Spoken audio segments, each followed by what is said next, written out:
Okay. Oh, it might help if I put my slides up. He only gave me a minute warning. I don't know.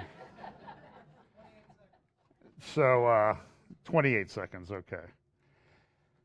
Well, today, as I've told you, one of the struggles with doing this is for some reason I sort of box myself in by putting a title up every week. And so now I have to work to come up with these things. Um, I posted something on my Facebook page the other day. And by the way, if you want to send me a Facebook request, feel free to do so. But it also helps if you send a message along with it that you watch Prophecy Update or FBC or something like that, because um, I know there are trolls out there, and there are people that are just trying to get they they don't really care about following the church or what we do and everything like that. So I just try to be a little bit careful. And if you sent me a friend request a long time ago, I know I have a whole bunch of them, and I don't have time to go back through the list. So if you want to go in and delete it, and then send me a new one, that would be okay. But today, when delusion rules the world, I couldn't think of anything else to talk about other than that. As I watched things unfold this week, this was Davos week, the World Economic Forum. I have struggled mightily to try to whittle this down. I do have a time limit today because there's a celebration of life service here in the room. We rent this facility, so we have to be out of here at a certain time. But there were a number of significant things that happened this week from a Bible prophecy standpoint. And I'll use these verses almost every week.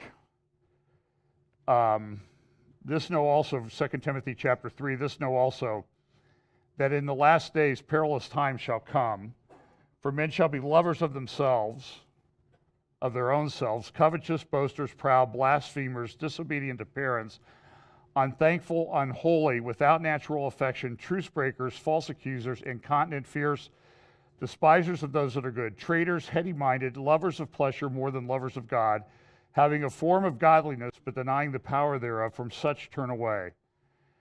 For of this sort are they which creep into houses and lead captive silly women laden with sins, led away with divers lusts, ever learning and never able to come to knowledge of the truth. There were some things that happened this week that I found to be very disturbing from a Bible prophecy standpoint. And I'll talk about that in a little bit. I'll get to Revelation 13 near the end of my talk. I'll look at geopolitics first, then I'll get to the Davos thing, and then I'll get to what I think was the most important session at Davos. And here's a news flash: it wasn't Donald Trump. In fact, I don't even have a clip of Donald Trump. I don't have a clip of Barack Obama either. So, but just a few things. I'm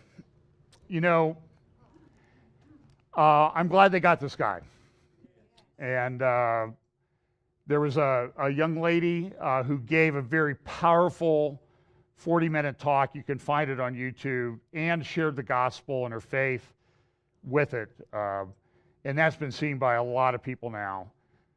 So the evil that this man did has resulted in the gospel being shared. Now, that doesn't say that I support the evil that this man did, but I'm glad that he was caught. It is a problem in our society. It is tolerated throughout all levels of society. And hopefully things will be done to bring more of these people to justice. And I think this guy, from his actions at his sentencing, which I saw a little bit of, is he doesn't get it. He still doesn't get it. And I have pretty little doubt that he will serve the rest of his life in prison. This is a flu epidemic, and it comes on us, and I don't think we grasp the nature of it. This is one of the worst ones we've had in many years. For here, look at this in the last paragraph on the right. Some states are tracking flu-related deaths. Texas is reporting 2,355 flu-related deaths from October through December. I know, do you hear about this? No, but if the president puts out a stupid tweet or a non-stupid tweet, that's all you hear about. And that's one of the points of everything that went on this week is we live in a post-truth society and world, and it is very difficult to find out the truth. As you might appreciate, I get sent all sorts of different ideas. People who have a theory about Bible prophecy will send me a book. And I'm not saying don't send me a book, but sometimes they're a little bit out there, and they think they've unlocked the secret to everything that eluded everybody else who's spent their life studying this. There are inconsistencies that happen. For example, there's theories going around now that there are 10,000 sealed indictments and people are being arrested and taken to Gitmo, and everything that happens is controlled by some elite in the world. Every earthquake that happens is geoengineered. Every storm that happens is geoengineered. Folks, there is a God who is in control of everything, and when we reduce it down to where people do everything, we take God completely out of the picture, and we need to be very, very careful about that. And I don't think every earthquake that happens is caused by man or everything else, okay? I think there are evil people out there, and I think there is a time of evil coming on the world that Jesus said, after you see the abomination of desolation, then there will be great tribulation such as never has been on this planet. And so that time is coming, and it may be in the very near term. I mean, I think it's at least 3.5 years away right today, unless certain things happen today. It's at least 3.5 years off, but the conditions that will lead to that are being put in place. And so the evil people that have designs on things and want to do things, they've been trying this for centuries. But when it's time, God will pull back the veil and let things unfold. So I think we need to be a little bit careful of putting evil people in control of everything that happens in the world, because God does send his judgment on people and nations as appropriate. And it's not because somebody geoengineered it. And it's difficult I understand it's difficult to do this, but we live in this crazy, crazy mixed up world. I see people saying that Trump is being victimized by the deep state and Mueller is trying to take him down. Then somebody else will send me an email that says Mueller and Trump are secretly working together and they're going to take down the deep state. Now, those are mutually exclusive, okay? Trump is the greatest person ever, someone will say, and another person will say Trump is the Antichrist in waiting. They're not consistent. And I will confess to you that as I look through my Facebook news feed and other sources every day, it is very, very difficult to ascertain what the truth is. Because we live at a time, as I said in my title, when I think delusion is ruling the world. And it's very easy for us, I think, to get caught up in this. Here's an example. So the White House sent a request to the Guggenheim Museum in New York. That's on Fifth Avenue. It's that circular thing designed, I think, by Frank Lloyd Wright. And they asked to borrow Van Gogh for the White House. And what the Guggenheim said is, no, we will give you this gold toilet instead. Now, what you need to know, though, is this gold toilet symbolizes something that this is an artistic piece at the Guggenheim. The title of it is America. So you can go in and you can defecate or urinate on America. And so the people in charge, these artistic, elites, thought this was clever and cute.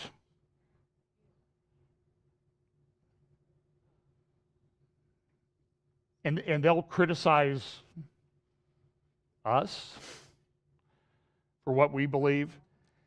This thing, I hope they would release this thing. It really needs to happen. So I'm going to look at some Middle East things. This was in our Shiva the other day, Israeli National News. A new anti-Israel axis is forming, and the northern front is again the area of Syria and Lebanon on the northern mountains of Israel, in the northern part of Israel, and it is becoming a big problem. I have a little bit more to say about that also. There's also this push by the Turkish forces into Syria to clash with the Kurdish militias. And that is a situation that is about as complicated to analyze as anything that I've come across, given the natures of the different competing forces that are in play. I think the most important thing in the Middle East that happened this week was this visit by the U.S. Vice President to Israel.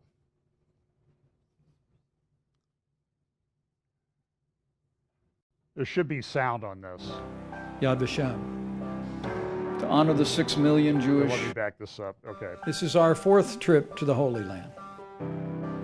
Karen and I will take a moment to pay our respects, said Yad Vashem.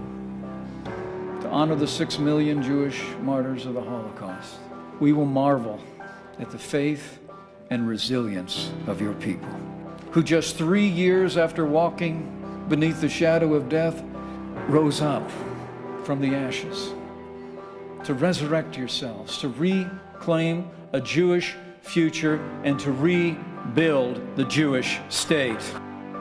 And we'll have the privilege to pray at the Western Wall. But we never fail to leave here without a sense that our faith has been renewed.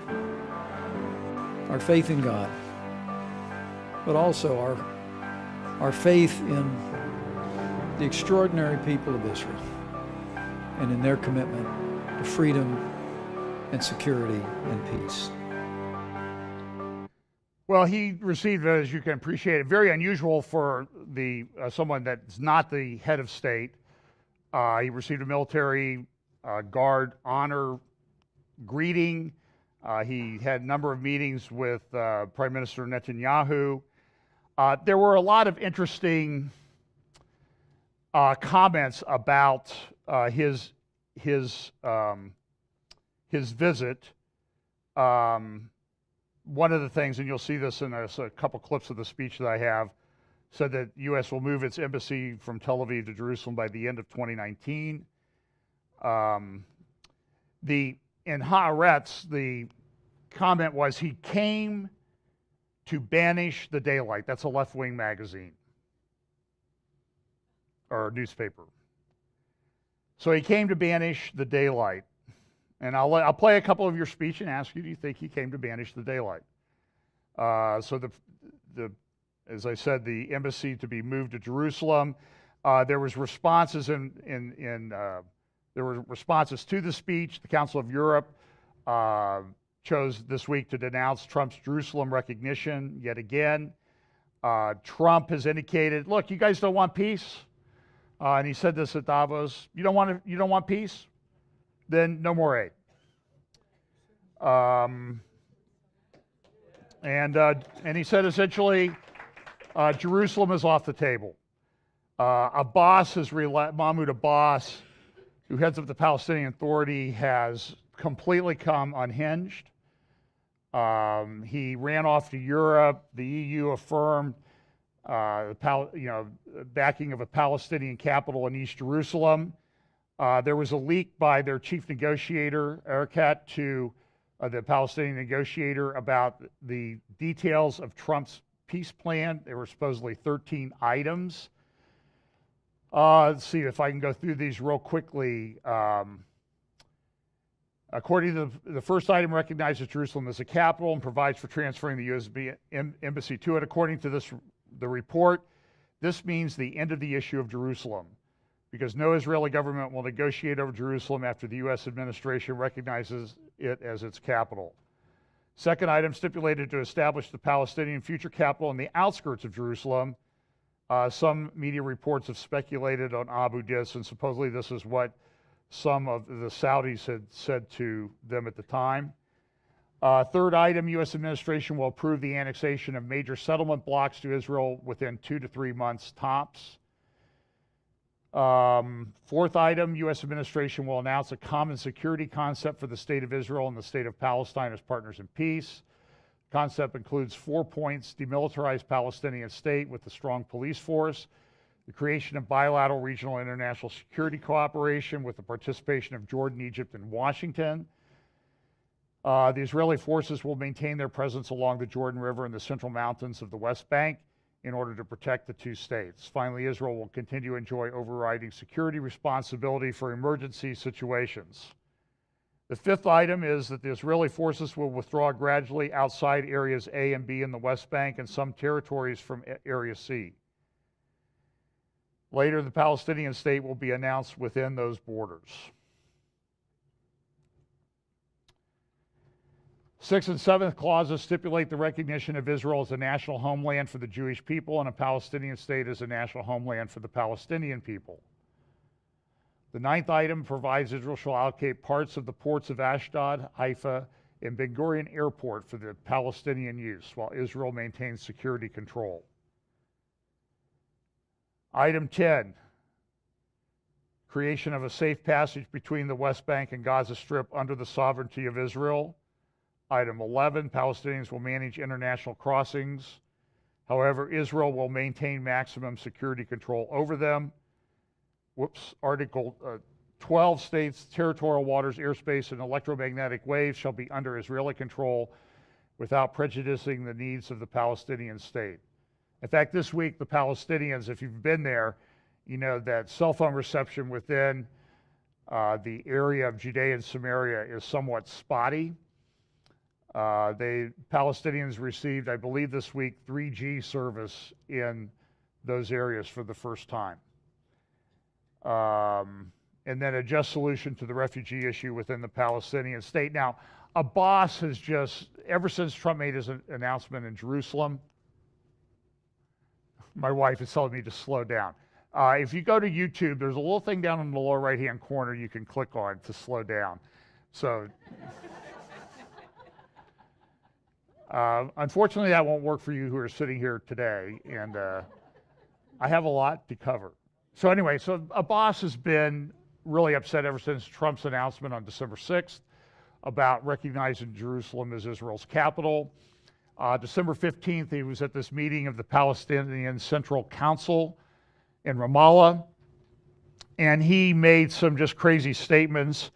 CAMERA, the Committee for Accuracy in Middle East Reporting, broke down what he said at that time and noted that what he said was anti-Jewish, anti-Semitic. It was a bunch of lies, and essentially, the media has been silent on it. For example, the New York Times reported on the meeting, talked about Abbas, talked about some of the issues, but didn't mention anything that Abbas had said. The Atlantic did come out and said that the tragedy of Mahmoud Abbas, as he enters what may be his final years as the leader of Palestine, he appears poised to duplicate the mistakes of Arafat. This is what the article says, conclusion. This is the tragedy of Mahmoud Abbas. In him, the world saw a reformist, a leader who could get the Palestinians to the table and possibly clear the hurdle for the two-state solution. Now listen, that's a delusional statement. Mahmoud Abbas has always been an anti-Semite. his PhD thesis was based on the fact that there wasn't a Holocaust in World War II. So this guy, but like Arafat before him, and now like himself, he gets this pass that, well, he's probably okay, and we can work with him. And then when he shows his true colors, everybody acts like, well, I don't really think he meant that when he said that. He's under a lot of pressure. The article concludes, instead he has morphed into a bureaucratic tyrant at home, hostile to America and downright incendiary towards Israel. His rule has alienated his people, leaving them disillusioned and disenfranchised. He likely has inadvertently tipped the scales in favor of a more volatile successor, and that, to use his own words, may just result in the destruction of all that has been built. And so on the heels of all these statements, he went to the Council of Europe and had a meeting with the EU foreign secretary, who welcomed him and never mentioned all the things he'd said over the past month. Even in the New York Times this morning, there's an editorial. It's time for Abbas to go. Now, in the midst of all this, the report came out this week, reported in a number of places, that John Kerry had a meeting with one of the key aides to Mahmoud Abbas and said, listen, stay strong. Trump won't be in the White House next year. Don't agree to anything. Don't pay attention to what Trump's saying. He's not going to be around that long. And Kerry has announced that he's thinking about running for president in 2020. Which I think, to which somebody said, bring it on. I mean, Al Gore got more votes than George Bush, but John Kerry didn't. Pence, before he went to Jerusalem, went to Amman, Jordan, and had a meeting with King Abdullah, where King Abdullah said this, and Caroline Glick reported on it as this: Jordan's King Abdullah disrespects America because he can. And this is what Jordan's King Abdullah said. For us, Jerusalem is key to Muslims and Christians as it is to Jews. It is key to peace in the region and key to enabling Muslims to effectively fight some of our root causes of radicalization. Today, we have a major challenge to overcome, especially with some of the rising frustrations. And I think it's very important, and your visit here, I'm sure, is to rebuild the trust and confidence in not only how we move forward with a two-state solution on, for us, June 4th, 1967 lines and East Jerusalem as a capital of an independent Palestinian state, but living side by side with a secure and recognized Israel in accordance with international laws and the Arab Peace Initiative. President Trump made a historic decision to recognize Jerusalem as the capital of Israel, but as he also made clear in that decision that we are committed to continue to respect Jordan's role as the custodian of holy sites, that we take no position on boundaries and final status. Those are subject to negotiation. And as I've made clear to you and the President made clear to the world, the United States of America remains committed, if the parties agree, to a two-state solution. Well, Caroline Glick rightly notes that Abdullah gets a big pass. This is the same King Abdullah who was recently served within the last year an extradition request by the United States. We want this person. Well, this is what she said in her article. In 2011, Israel freed more than 1,000 convicted Palestinian terrorists to secure the freedom of Gilad Shalit, an Israeli army sergeant who had been held hostage by Hamas in Gaza for more than, I think it was a couple years. Among the terrorists Israel freed was Amin Tamimi, Tamimi. Tamimi masterminded a suicide bombing at the Sbarro Pizzeria in Jerusalem in August 2001. There's a picture of it there. I can't show you the pictures. That's about as non-graphic a picture I can find. 15 were killed in the attack, and 7 of the dead were young children. Tamimi specifically chose the pizzeria as the target of the bombing because it was a popular place for parents with small children during summer vacation. 2 of her victims were U.S. citizens. One of the 122 people wounded in the attack was an American woman who has been in a vegetative state ever since. Following her release, Tamimi moved to Amman, where she received a royal welcome from Abdullah's regime. She was also given a television show. On air, Tamimi routinely calls on her viewers to follow her example and murder Israelis. In January 2017, the FBI placed Tamimi on its most wanted list, requesting her extradition to stand trial for the murder and maiming of U.S. citizens. Jordan signed an extradition treaty with the U.S. in 1995, but in March of 2017, Jordan rejected the U.S. request for Tamimi, claiming the treaty was unratified, saying the power to ratify treaties in Jordan belongs to the king. And so it had been ratified by a prior king, Abdullah's father, King Hussein, so therefore he did not have to do it. This is a picture of the person who is wanted, who lives free in Jordan today. Now you might recognize her name. There is a young lady who's been in the news quite a bit. This is a picture of a poster of her that appears in the Palestinian area. She's sort of a hero. Her last name is Tamimi. She's 16. She's referred to in different parts of Israeli society as Shirley Temper. She's the one who slapped Jewish soldiers, IDF soldiers.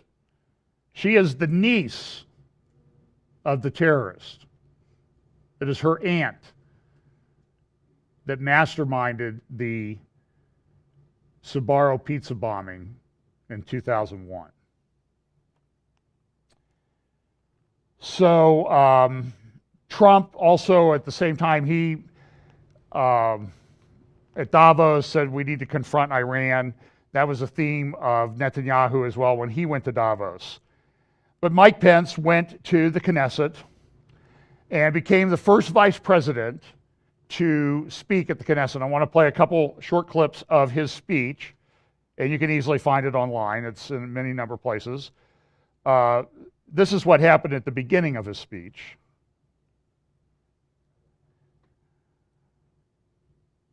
It's my true honor to invite Vice President of the United States, Mr. Michael Pence, to deliver his address. Please.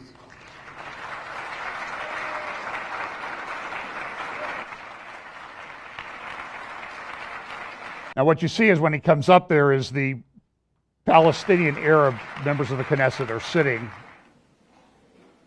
President Rivlin, Prime Minister Netanyahu, Speaker Edelstein, Leader Herzog, members of the Knesset, justices of the Supreme Court, citizens of Israel.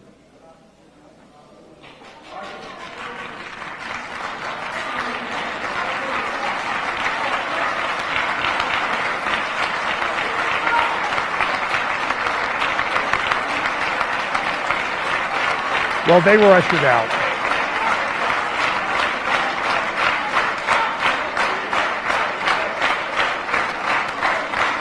And they were holding a sign that said, Jerusalem is the capital of Palestine. So here's a little bit more of... It's my true honor to invite Vice President of the United States, Mr. Michael Pence, to deliver his address. Please.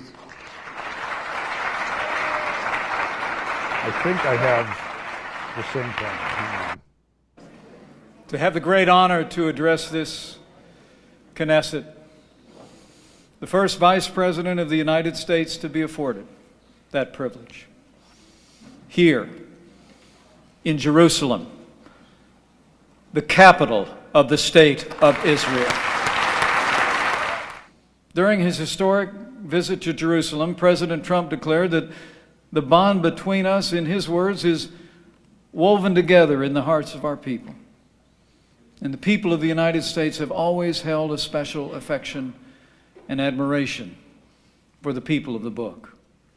The Jewish people held fast to a promise through all the ages, written so long ago, that even if you'd been banished to the most distant land under the heavens, from there he would gather and bring you back to the land which your fathers possessed.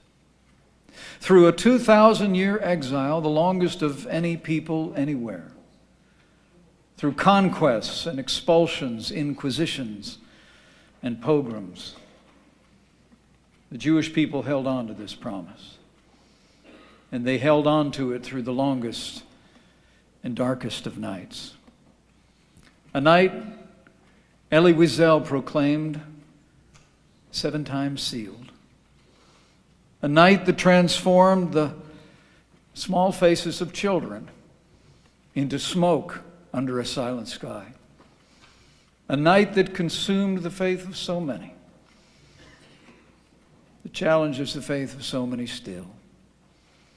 And tomorrow, when I stand with my wife at Yad Vashem to honor the 6 million Jewish martyrs of the Holocaust, we will marvel at the faith and resilience of your people, who just 3 years after walking beneath the shadow of death rose up from the ashes to resurrect yourselves, to reclaim a Jewish future, and to rebuild the Jewish state.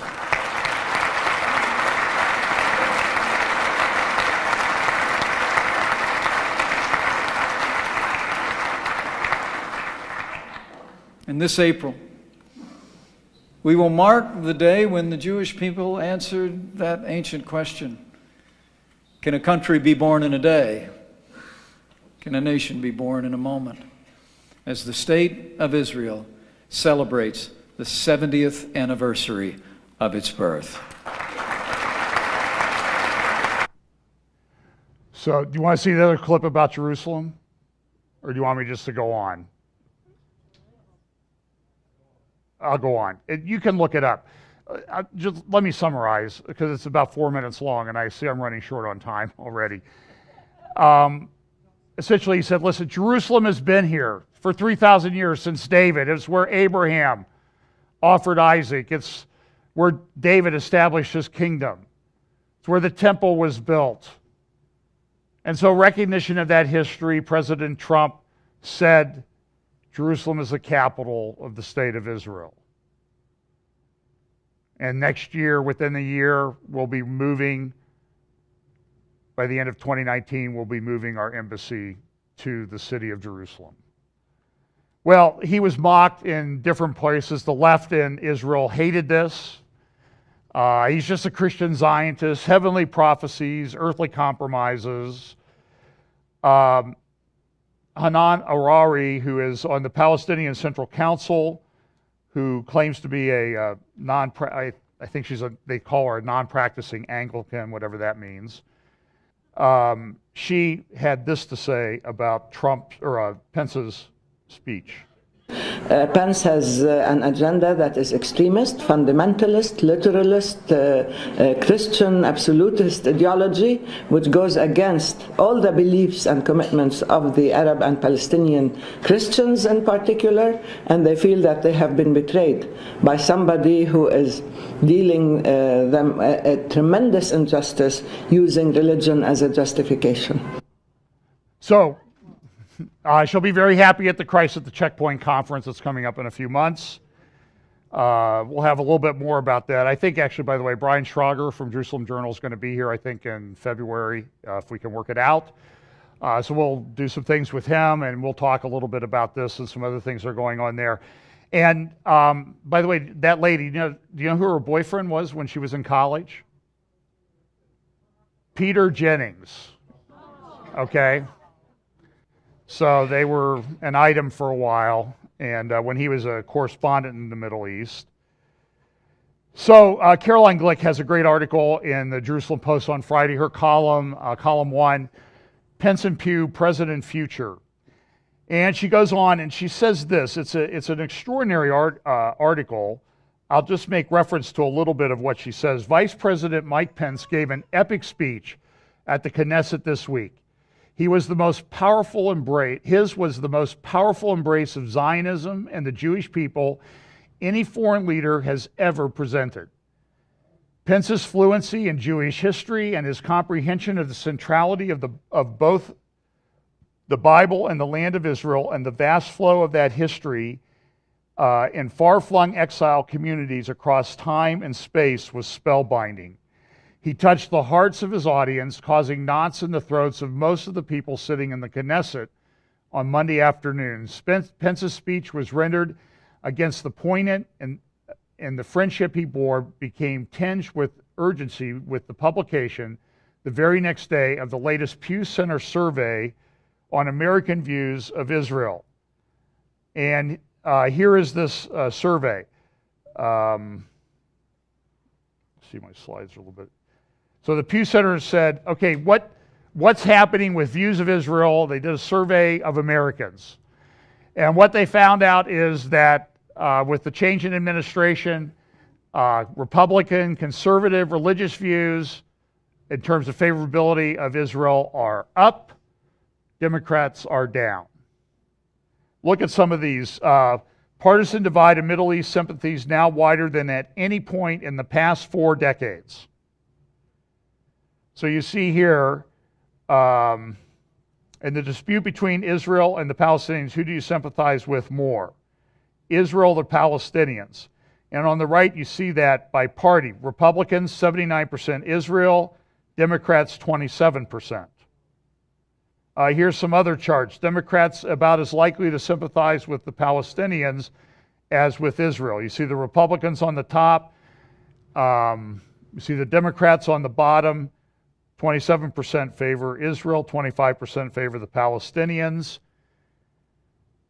On the right chart, nearly twice as many liberal Democrats sympathize more with the Palestinians than with Israel. These numbers are changing, and they're extraordinary. You see these when you get into religious differences. You see, and essentially Caroline notes this, is that when it comes to Israel, our support has never been stronger and it's never been worse. And American society is more divided than it has ever been. This was on the front page of Haaretz this morning. Obama, I'm a liberal Jew when it comes to criticism of settlements. Like, that's not news. I mean, we knew that. This was also on the front page of Haaretz this morning. UNRWA's collapse could cause Gaza uprising. What are they doing? Anything that happens now in Gaza is what? Trump's fault. That's what they're setting up. That's going to be just mark my words. There's going to be problems in Gaza. There are always problems in Gaza. They're getting their ability to do tear tunnels taken away effectively by the construction of a barrier underground. Make it very difficult for them to build tunnels. And so there'll be an uprising. And it'll be, mark my words, it'll be Trump's fault because he cut off aid to the UN agency. And Trump's response, I think, will be, I told you, if you want peace, make peace and you'll have aid.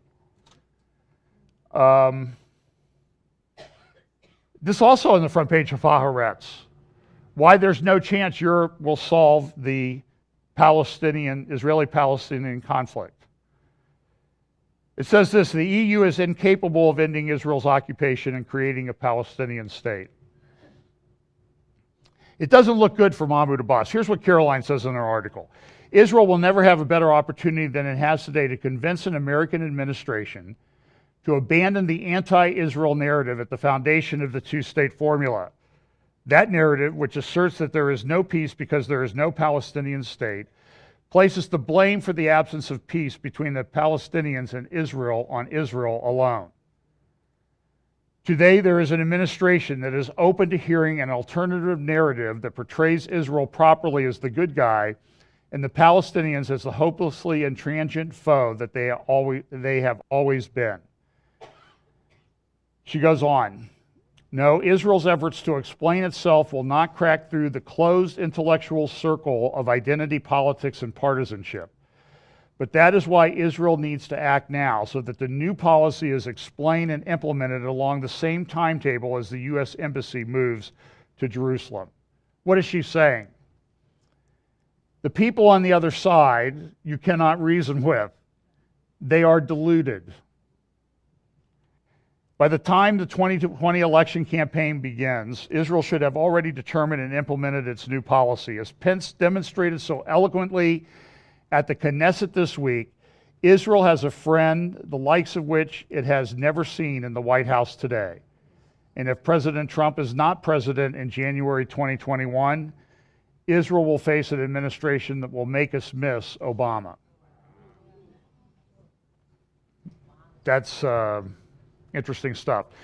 Now, I have some other things on the Middle East, but I'm going to interlace those with the report from Davos. Every year, the world's elites, rich people, hedge fund managers, prime ministers, presidents, thinkers, writers, authors, news media people go to Davos, Switzerland. I heard a report this week that the cab fare to get from Zurich to Davos was over $600. And that to go 6 miles from a village to Davos was over $300. And because I guess the people have the money to pay that. By the way, if you guys want to send me there next year and I can get a press pass. So this report was issued in advance of the meeting by the World Economic Forum, the Global Risk Report 2018. They put this out each year, and it's kind of interesting. Here's one of the things they say, the 5 risks most likely to happen in the next 10 years. Now, we know what Jesus talks about in Matthew chapter 24. We know the things that are happening in Revelation. And look at what they think are the big risks for the next 10 years. Extreme weather events, natural disasters, cyber attacks, data fraud or theft, failure of climate change, mitigation, and adaptation. Here's the ones that will have the biggest impact. Weapons of mass destruction, extreme weather events, natural disasters, failure of climate change, water crises, drought. They even have some interesting charts. You can download the report. They show the interconnectivity of all these different things that are going on and how they relate to each other. It's hard to put this chart up in a way that you can actually see it so that it doesn't look like just a bowl of spaghetti.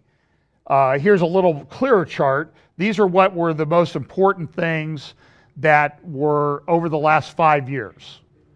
So, for example, in 2014, they considered the worst thing to be income disparity. In 2016, it was large-scale involuntary migration. That was in 2016 and 2017. You see extreme weather events. And what have we said as I go through these of things that happen? All these things happen now, and what do the news reports say? This is unprecedented. We've never seen this before. So even the elites in the world are recognizing that something is going on. Large-scale terror attacks. Major natural disasters. You can see that in 2017. The report goes on and talks about our growing vulnerability to systemic risk. And it talks about with the rise of technology, everything is interconnected, and one thing happens here and it affects a whole bunch of other things. There's a section in the report called Future Shocks. One of them is democracy buckles. A new wave of populism threatens the social order in one or more mature liberal democracies. What's that? It's Trumpism is going to cause the collapse of Western civilization. Here's another one. Precision extinction. AI-piloted drone ships wipe out a large portion of global fish stocks. What's that mean? They're going to send ships become drones. They'll send out, they're governed by artificial intelligence, to fish.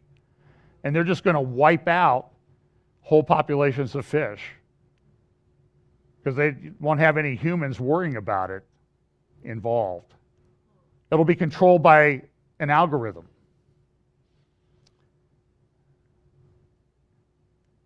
This artificial intelligence thing is something that I think the church really needs to start talking about. Look at what this says. Into the abyss, a cascading series of economic financial crises overwhelm political and policy responses. I heard this week that California and Connecticut, their pension funds are in horrible shape for public employee pensions. California, one estimate is, the conservative estimate is that they're $300 billion short in what they need to fund public pensions.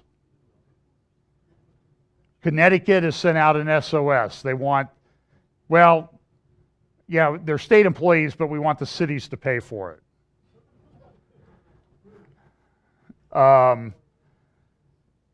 One thing that was talked about at Davos, and this has been a recurring theme in a lot of different conferences and that sort of thing this year, is the fourth industrial revolution. We know there's an industrial revolution when we sort of went, 100 to 200 years ago, when things shifted quite dramatically. I mean, 100 years ago, people didn't have really commercial airline flights. I mean, it's hard to imagine a world where you just can't get on a plane and 10 hours later get off in Tel Aviv.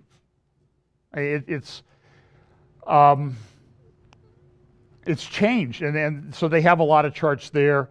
There's another thing that talks about justice and legal infrastructure and how it's changing through blockchain and all of these things, and people may become useless. And let me tell you, this is something that some of us are thinking about in the practice of law as artificial intelligence comes in. What do you need a lawyer for on some of these things? Now, the reaction of a lot of times is, well, I'm going to stick my head in the sand and ignore what's happening. Or, like me, you can say, well, I'm getting older and I'll probably be retired before it hits. But we're in this huge transition period. It's happening at a speed that I don't think we grasp, but it has huge prophetic implications, especially when you get into Revelation chapter 13, and you talk about things about the mark of the beast. You get into 2 Thessalonians chapter 2, and you talk about the great delusion and people believing the lie. Now, Scripture is not clear exactly what the mark of the beast is. And so over my lifetime of studying Bible prophecy, there's been a lot of things thrown out there about what the mark of the beast is. The best thing I can tell you is that when the mark of the beast comes, and it's actually instituted, that it will unfold in an existing geopolitical, financial context. So 20 years ago, people thought it would be this new innovative technology called a barcode. And over time, it's transitioned to a chip, an implanted chip. And now we're kind of moving beyond the chip to artificial intelligence and biometrics. And I have some things that I'm going to play for you. And by the way, it's almost noon. If you have to leave, you can watch the rest. I will go till 12:30 today. I guarantee you. Because this is, and I posted this on Facebook yesterday, I think this is one of the most important, if not the most important prophecy update I have ever done, based on the things that I heard at Davos.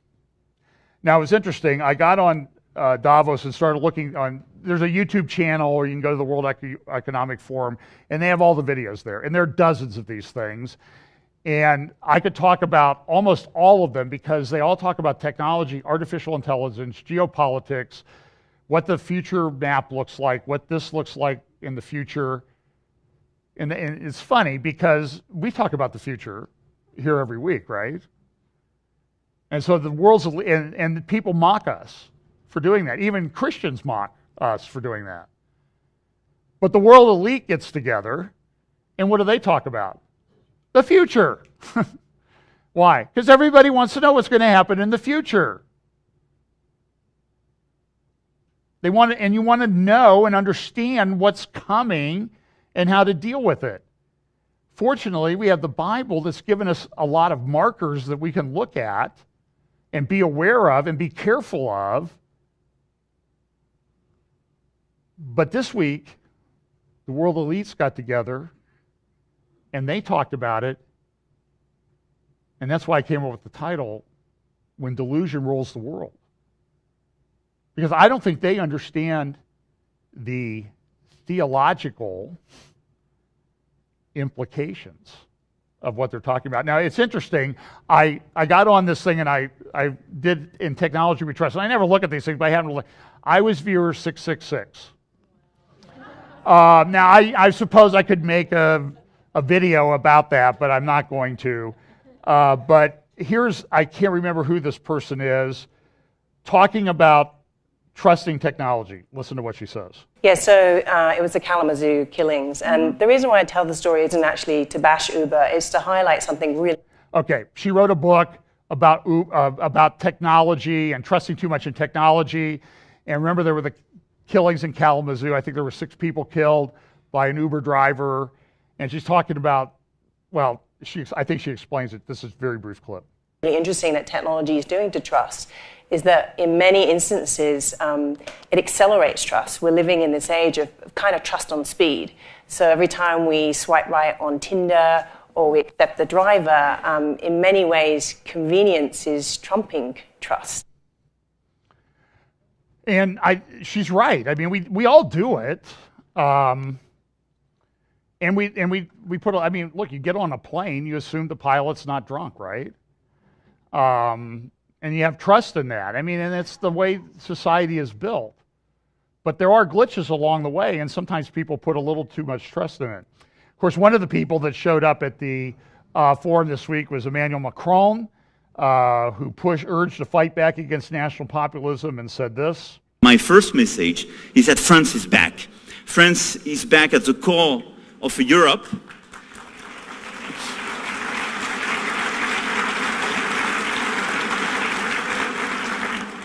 Because we will never have any French success without a European success.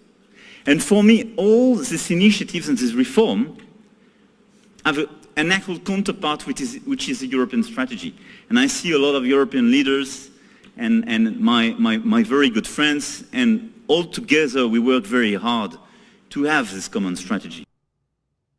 And there was a very interesting panel, I'll play a little bit of it here in just a moment, where they talked about that Europe has never really been it's always been sort of unified as a conglomerate. It's not really, they talk about, we used to have nation states, but as the one author said, the historian that was talking about, he says that Europe, we claim we have nation states, but that's what they teach you when you're 6 and you can't really go and research the actual facts. That Europe really is kind of a cohesive unit anyway. And in some views of Bible prophecy, that has significance. Well, there was a bad storm at Davos that came in. It was President Trump's helicopter landing. The people that claim they hated Trump, I've been told, stood for hours waiting to see him when he came in. And he came in, all the reports were, well, he wasn't that bad. He said the U.S. is open for business. There was opposition to him. Here's one clip of a man I'm sure you'll recognize, George Soros. Clearly, I consider the Trump administration a danger to the world, but I regard it as a purely temporary phenomenon that will disappear in 2020 or even sooner. Okay, well, and Trump gave his speech. There's also and I see that my slides are seriously out of order here. The Economist this week has a cover article, "The Next War, the Growing Threat of Great Power Conflict." It fits into this scenario of wars and rumors of wars that we hear about. It says increasingly these wars will be fought in urban environments, if only because by 2040, 2/3 of the world population will be living in cities. The number of megacities with populations of more than 10 million has doubled to 29 in the past 20 years. And each year, nearly 80 million people are moving from rural to urban areas. Intense urban warfare, as demonstrated by the recent battles for Aleppo and Mosul, remains grinding and indiscriminate and will continue to present difficult problems for well-meaning Western intervention forces. Technology will change war in cities as much as other types of warfare, but it will still have to be fought at close quarters, block by block. And we also have this asymmetric warfare that people are talking about. A blast in Kabul just yesterday or today killed about 100 people. I think it was on a hospital. And you can see a little bit of the carnage there. And so, and this comes in a context. We also have this thing that's going on in northern Syria. Erdogan has sent his armies in. He wants to fight the YPG, and at the same time, the YPG is being supported by us, sort of. And Syria was upset about what was going on. They said, we're going to shoot down the Turks if they come in, because there's a lot of tension between Turkey and Syria. But Russians pulled all their people out, which sort of was a message, look, you know, we're helping you, Syria, but we're also want to support Turkey a little bit. We're sitting there. Jonathan Spire did a talk in Jerusalem this week about his new book. He has an article in Foreign Policy called Welcome to Syria 2.0. It tries to explain the absolute insanity that you get into in trying to analyze what's going on in Syria. It's not very simple. And you can see a map there on the right. At the same time, Israel, the head of the IDF, posted in a Arab publication this week that Lebanon's building, or Iran's building more factories in Lebanon to build precision-guided missiles. The response of this was from Assad, that Assad said, well, Syrian President Bashar Assad has threatened to fire a Scud missile at the Jewish state if the Israeli Air Force carries out one more airstrike on Damascus. Now, if you remember during the Gulf War, or the first Iraq War back in 1991, was it, or the Kuwait? Remember Saddam Hussein was throwing Scud missiles into Jerusalem, and reports I heard at the time were that whenever he did that, Scud, S-C-U-D, stood for sure could use direction, and whenever he threw one of those in, that Orthodox Jewish people would run to the Western Wall and pray that one of them would take out the buildings on the top of the Temple Mount, because it would make their job a little bit easier. So I'm not so sure that Assad threatening to launch a Scud is a huge threat, but it's something that needs to be dealt with. And there were a lot of missile attacks into Israel. In fact, you go to the apartment we stayed in Israel today, as a result of that, has a safe room, essentially a bomb shelter. And it has a door, it can be sealed, and it has emergency equipment in there, gas mask and that type of thing. So, and this is true in almost every Israeli home. So, so this war thing was also a big topic at Davos. The Prime Minister of India came on and said that he had three greatest threats to civilization: income inequality, climate change, and in a society where Hindus are persecuting Christians terribly. But he said this: in a world that is full of fault lines and rifts, we need to build a future. Even the Pope got involved. He told the participants, human-centric economy is a moral imperative for the world that we live in. Front page of the New York Times this morning talks about that there's this global growth wave. Every economy in the world is improving. That's pretty amazing. Sort of reminds you of the Dickens things. It was the best of times, it was the worst of times. So in the context of that, when the Economist comes out and is always talking about war, we have this technology that's coming on board. 5G technology will change the world. This was also a big topic of discussion at Davos. One of the interesting talks was Robert Kaplan led a panel talking about new and old empires, and he talked about how the Persian Empire and the Ottoman Empire, how they overlapped. He also looked at the Indian Empire, the Mughal Empire, also looked at Chinese empires historically and how they interacted. And then he sort of reached his conclusion as to what is China doing with regard to Iran. And I think this is very important that you listen to just a little bit of this. And he reaches a very interesting conclusion as to why Iran is important. And we know that Iran or Persia in the Bible is very important in end times Bible prophecy. And listen to this. The way to understand it is really through the history of civilizations, empires, dynasties, because all of these powers that are interacting today, whether it's Russia, China, India, Iran, or Turkey, for most of their history, especially early modern history, medieval history, were classified as empires of one kind or another. So we cannot escape the concept of empire, which I'm going to use today as a thought experiment. I'm not going to defend it. I'm just going to use it as a thought experiment in order to understand things. It's sort of the tragedy of history is that empire was required to deliver order of some kind or another, usually. And so now we start. Take China at the beginning.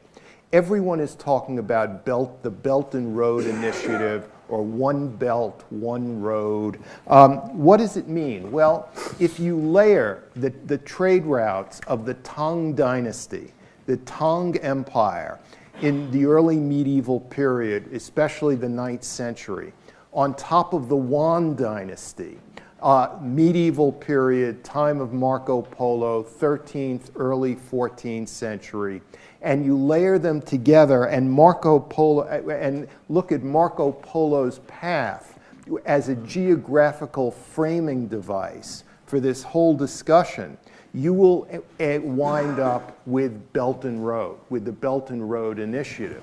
Because the Belt and Road Initiative, when you look at the map of it, is really, it takes its vision from China's medieval dynasties and the trade routes that connected China to Europe during that period. Now, One Belt, One Road is a number of things that do not get emphasized enough in the media. First, it's a branding operation for what the Chinese have already built in terms of roads, railways, pipelines across Central Asia. Again, along Marco Polo's path. These are things that were built before the word Belt and Road Initiative was even discussed. And the purpose of these roads, railways, pipelines, in addition to bringing in hydrocarbons from Central Asia, oil and natural gas, directly into Western China, so that China would be less dependent on the Strait of Malacca, for oil deliveries. The real objective of it is to link China organically with Iran. Iran is the real prize in Belt and Road. Iran is the geographical, geopolitical organizing principle of the greater Middle East. A population of 80 million, highly educated, fronting both hydrocarbon areas, not only the Persian Gulf, but the Caspian Sea as well. And the Chinese are investing in Iran. They're mining for minerals there. They're building railroads. So Belt and Road, like the first thing about it is roads, railways, pipelines, making this organic, unbeatable alliance between China and Iran. And the Tang Dynasty of the 9th century had trade routes right into Khorasan in northeastern Iran. So this is very much in keeping with Chinese history. Well, that's an interesting thing because and you should go watch the whole panel. I don't have time to play all of these things, but Old and New Empires, Robert Kaplan, he's written a lot about geography and how it plays in.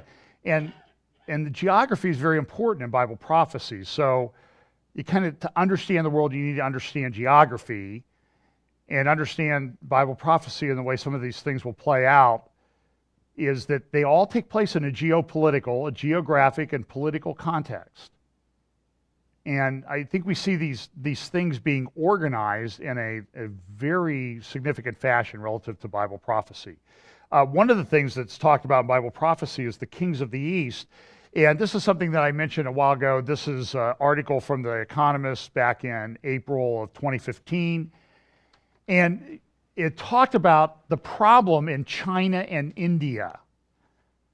Now, there are different interpretations of this army from the kings of the East and 200 million and what it means.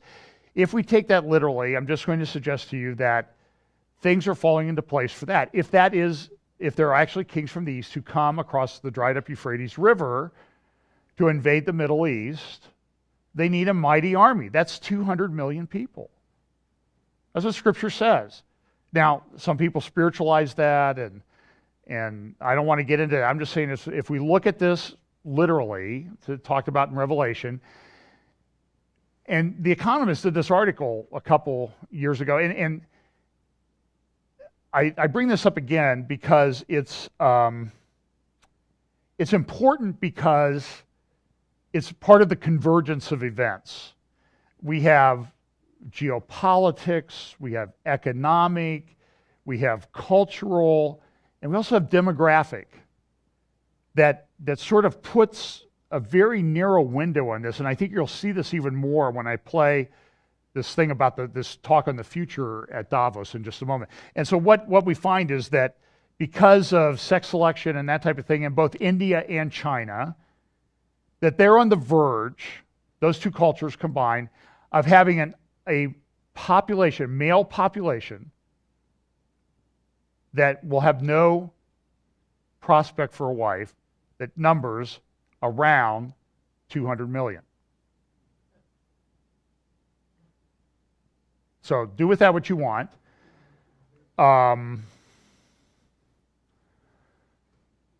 So because the birth rate, you can see the gap in the birth rates. So 117 males in China for every 100 females. That's kind of significant gap. Here's this. Even if India's sex ratio of birth were to return to normal and stay there, by 2050, the country would still have 30% more single men hoping to marry than single women. In China, where fertility has been low for years, the more gradual decline of fertility still means that there will be 30% more single men than women in 2055. And I think these numbers accelerate much more quickly than demographic experts say.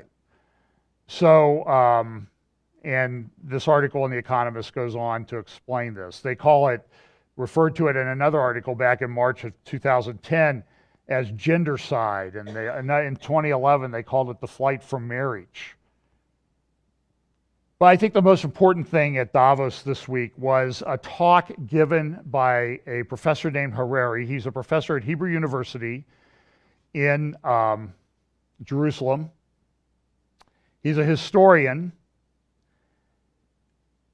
and he gave a talk, and I think Pam would affirm this. We listened to it this morning again.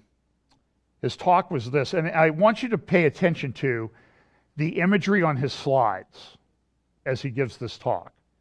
The title of the talk is, "Will the Future Be Human?" Do you see the image?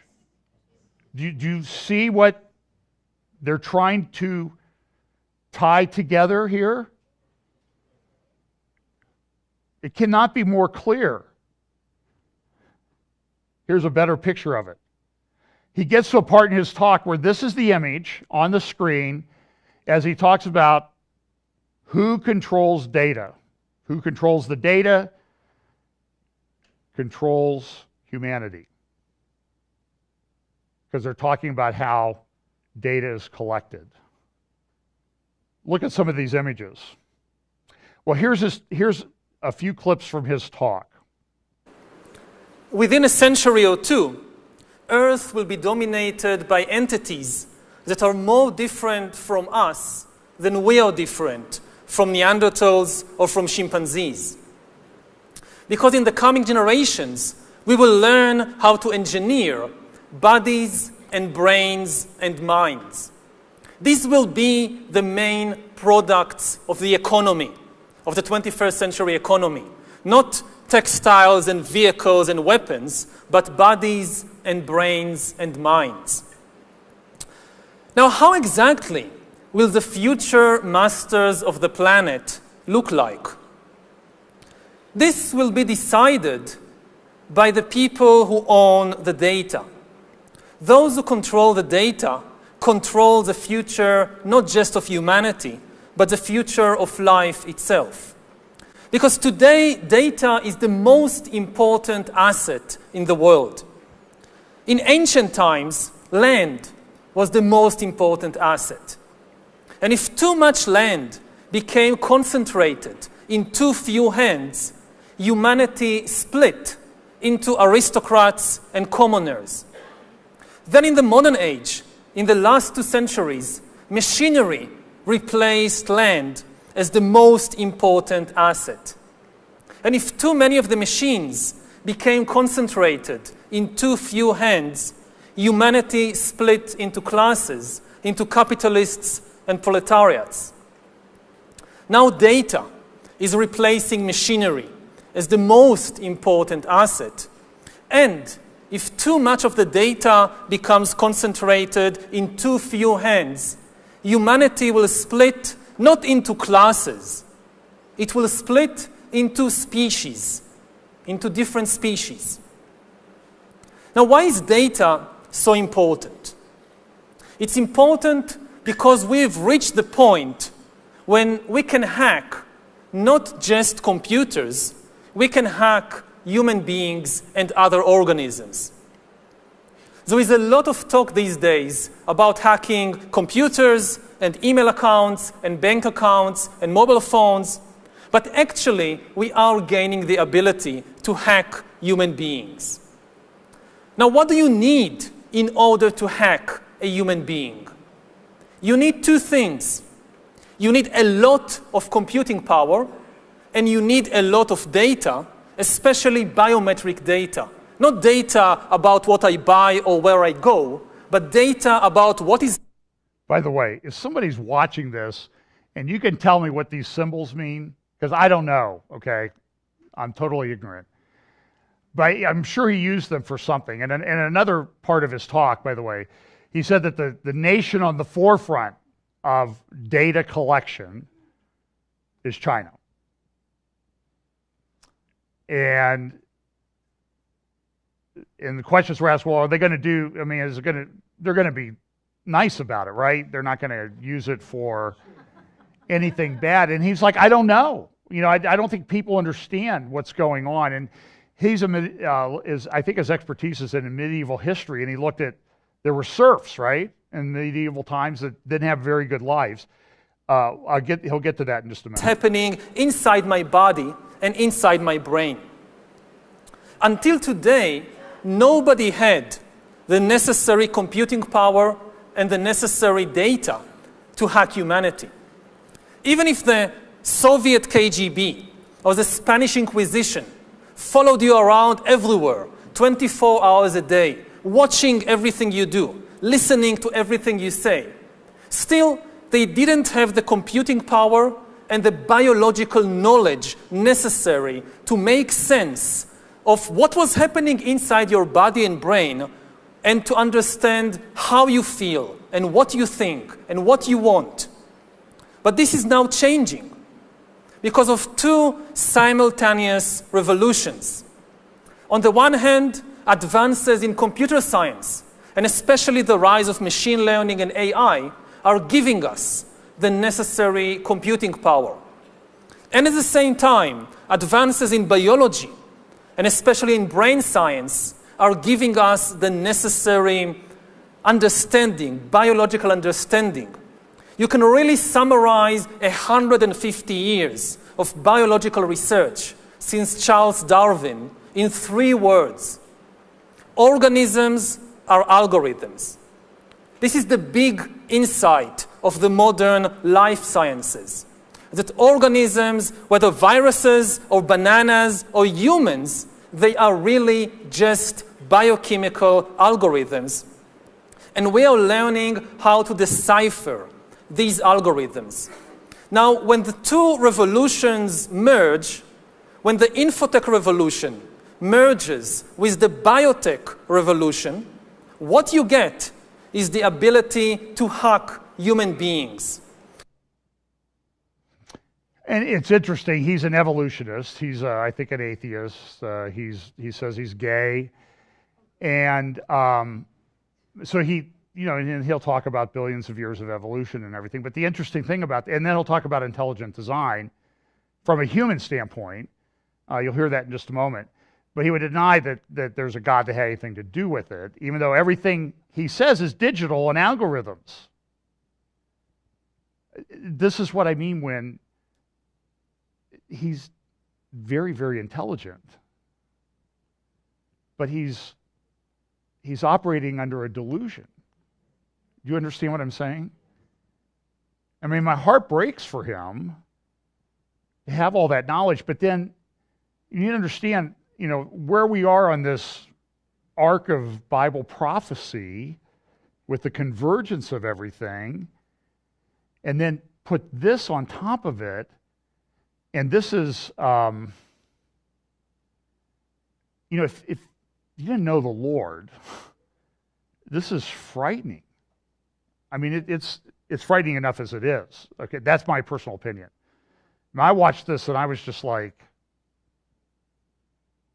and in the talk, and the moderator says the interesting thing in his talk, it was probably the most popular talk outside of Trump. And he was kind of sandwiched between Merkel and Macron when he talked. But it was standing room only in the large conference center. And nobody was watching their phone. Nobody was on their phone while he was talking. But I think the people grasped how important it was. So listen to what he says a little bit here. We are used to thinking about democracy and dictatorship in ethical or political terms. But actually, these are two different methods to process information. Democracy processes information in a distributed way.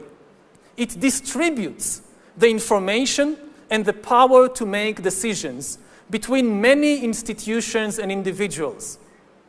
Dictatorship, on the other hand, concentrates all the information and power in one place. Now, given the technological conditions of the 20th century, distributed data processing worked better than centralized data processing, which is one of the main reasons why democracy outperformed dictatorship and why, for example, the US economy outperformed the Soviet economy. But this is true only under the unique technological conditions of the 20th century. In the 21st century, new technological revolutions, especially AI and machine learning, might swing the pendulum in the opposite direction. They might make centralized data processing far more efficient than distributed data processing. And if democracy cannot adapt to these new conditions, then humans will come to live under the rule of digital dictatorships. And already at present, we are seeing the formation of more and more sophisticated surveillance regimes throughout the world, not just by authoritarian regimes, but also by democratic governments. The US, for example, is building a global surveillance system, while my home country of Israel is trying to build a total surveillance regime in the West Bank. And by the way, I'll confirm that when we were in Israel, there are cameras everywhere. In the apartment building that we were in, I went down to get the rental car, and there was an underground parking garage, and I went the wrong way. So I went down to the end, and I turned around, and I came back, and the guy from the security desk was standing there like, are you having trouble figuring out where you're going? And I mean, it was like 2 floors down, and he was down there lickety-split. And there are cameras everywhere. I mean, there's a massive nerve center in the old city. I think it's near the Tower of David Museum, where they're watching everything. And so I can only confirm that what he says about Israeli society is true. For 4 billion years, nothing fundamental changed in the basic rules of the game of life. All of life, for 4 billion years, dinosaurs, amoebas, tomatoes, humans, all of life was subject to the laws of natural selection and to the laws of organic biochemistry. But this is now about to change. Science is replacing evolution by natural selection with evolution by intelligent design. Not the intelligent design of some god above the clouds, but our intelligent design and the intelligent design of our clouds, the IBM cloud, the Microsoft cloud. These are the new driving forces of evolution. And at the same time, science may enable life, after being confined for 4 billion years to the limited realm of organic compounds, science may enable life to break out into the inorganic realm. I think maybe, again, to try and focus it, you talked about... Now, the moderator of the panel, she's a editor with Financial Times, a U.S. edition. And she has kind of an interesting career path. She was her degree was in anthropology, and now she works for the Financial Times. And she talked about the fact that, the interesting thing and the way this data is collected on you is that people used to pay you for things that you had. Now everybody's giving them up for free. And so he talked a little bit about this, and his conclusion as to kind of where all of this is heading and what's sort of the central linchpin. Exchanges in the world. Maybe the most important exchange in this respect will be in healthcare. The big battle over what we today call privacy will be between privacy and health. Do you give access to what is happening inside your body and brain in exchange for far better healthcare? And my guess is that health will win, hands down. People will give up their privacy in exchange for healthcare, and maybe in many places they won't have a choice. I mean, they won't even get insurance if they are unwilling to give access to what is happening inside their bodies. Right. So another big exchange that will not involve money, but still be very, very important. Last quick question, then we must wrap, sadly. When it was all about land control, the elites essentially had feudalism. We called it feudalism in history. Mm-hmm. When it was all about the industrial machines, we had capitalism and Marxism. Have you thought of a word to describe this new world of dataism? Yeah, I tried dataism, but I don't know. I mean, words have their own life, and what word catches and what word doesn't, it's really a coincidence. Well, maybe answers on the postcard, if anyone in the... What I wasn't sure about is... I have... do you want me to save this for next week? Is that a lot of information for you? Yeah, we got to go. He does make a very interesting comment. about where this is going. And there's a discussion that he had with the moderator after his talk, where he talked about, well, people need to be educated in this. They need to be good thinkers.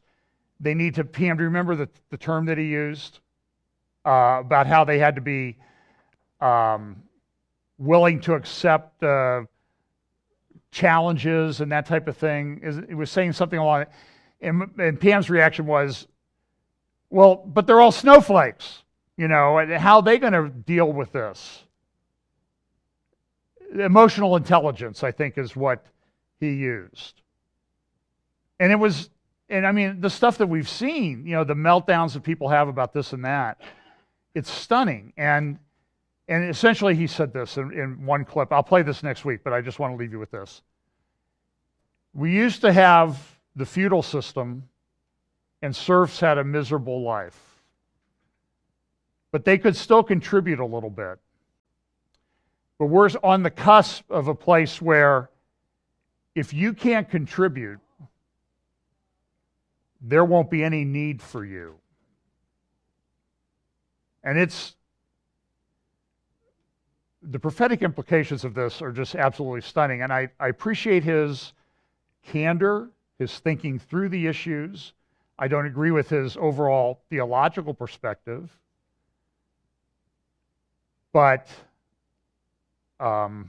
this was one of the most significant things I think I've ever seen in terms of Bible prophecy. I shared it with a couple pastor friends out in California, and they were like, wow. I mean, wow. And these guys are very good on Bible prophecy. I'll be out there in March 11th. I'll be speaking at Rock Harbor Church Sunday morning, Bakersfield, California, Pastor Brandon Holthouse, and then Sunday evening at 412 Church in San Jacinto, California with Pastor Tom Hughes. That's March 11th. And I'm sure we'll talk about this because I sent it to many, many people, speakers and Bible prophecy people, and said, you need to watch this because this has huge implications as to where this thing is going, and the speed with which it's developing is absolutely stunning. And it's hard to get your head around it. It's good to know where this all ends, though. That's what's comforting. So let's pray, and we'll talk more about this in the weeks to come. Father, thanks so much. Lord, guide us with your Spirit in troubling times.